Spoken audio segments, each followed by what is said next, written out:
Halo semuanya, selamat datang di El Kasus dengan aku Bielsa. Tapi kali ini El Kasus akan membawakan sebuah cerita horor dari Twitter yang sempat ramai dan viral berjudul Sumala. Kalau nggak salah ini juga ada filmnya ya, dan jujur aku belum nonton jadi aku nggak tahu dan nggak berani untuk mengomentari.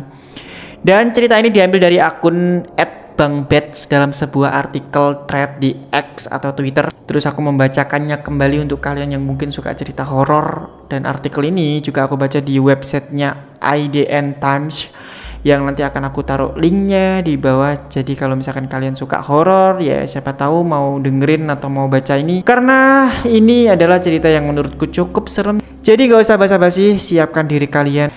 Berikut ini adalah ceritanya.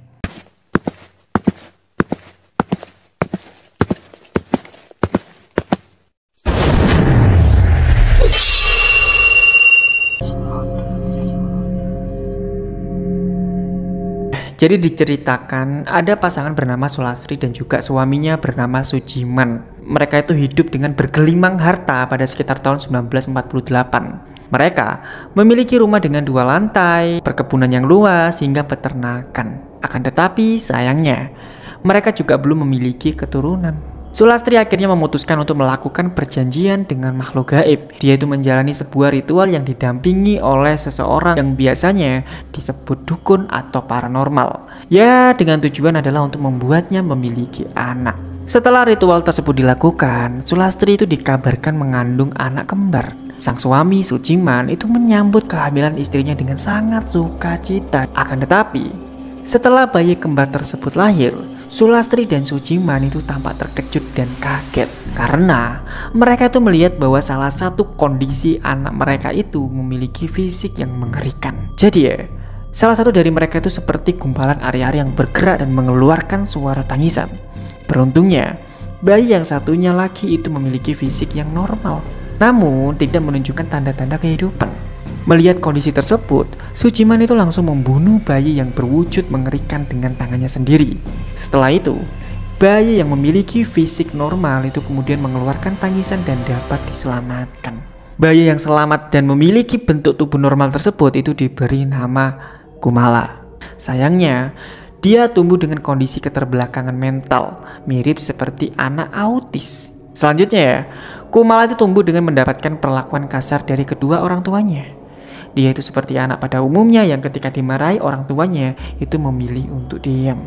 Akan tetapi, hal tersebut itu berbeda ketika malam hari datang. Keanehan-keanehan itu mulai terjadi ketika Kumala menginjak usia 8 tahun. Akun bangbets itu menuliskan bahwa ketika siang dia itu seperti anak normal yang hanya bisa menangis saat dipukul orang tuanya. Namun dikala malam hari, dia itu berani melawan dan bahkan pernah di satu waktu Kumala nyaris menusuk Sujiman yang memukulnya saat dia sedang bermain piano karena dianggap mengganggu. Sampai-sampai ketika pengasuhnya yang bernama Mbok Sum itu melihat Kumala memakan ayam hidup seperti binatang yang sedang kelaparan. Saat pagi menjelang, Mbok Sum itu bertanya terkait kejadian tersebut kepada Kumala. Kumala itu hanya menjawab bahwa bukan dirinya yang melakukan itu, melainkan Sumala. Nama Sumala pun mulai menjadi teror bagi keluarga mereka. Setahun kemudian, Kumala itu menunjukkan hal-hal aneh yang semakin tidak masuk akal.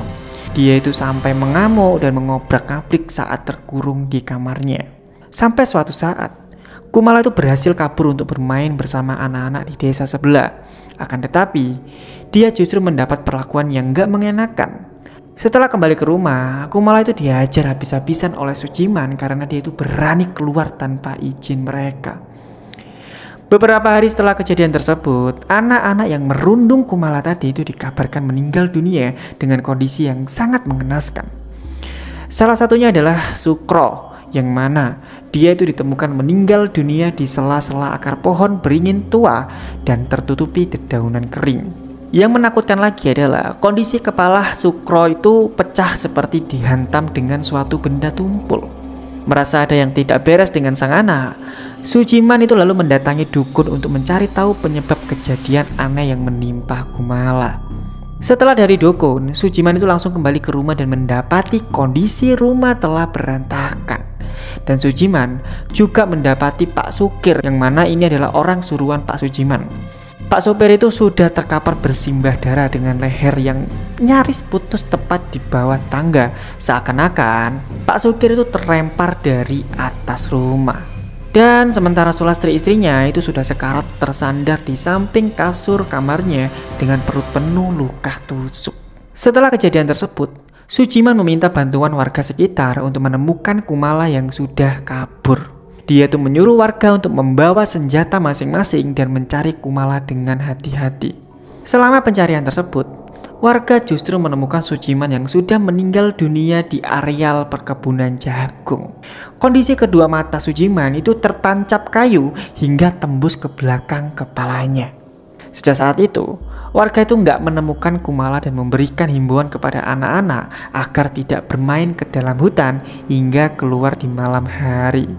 Ketakutan warga akan kehadiran Kumala atau Sumala itu masih seakan-akan meneror desa ini.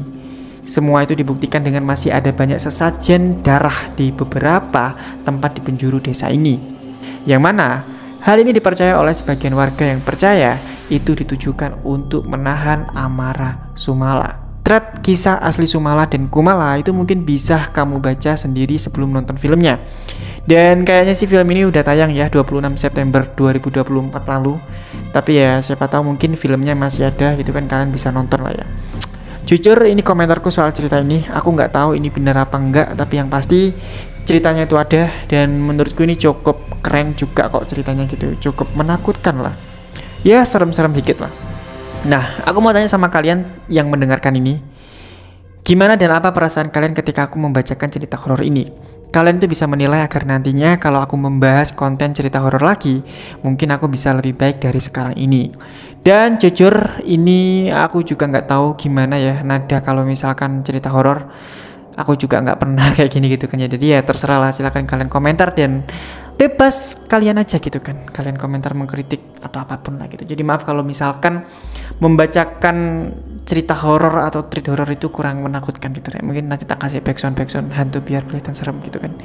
Ya intinya terima kasih, itu adalah cerita dari Sumala yang aku ambil dari beberapa tweets dari @bangpitch dan juga website artikel berita yang ada di Google gitu kan ya.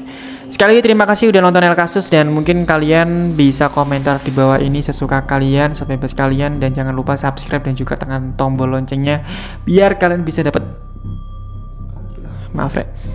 notif dari aku, dan share aja kalau kalian suka. Bye bye.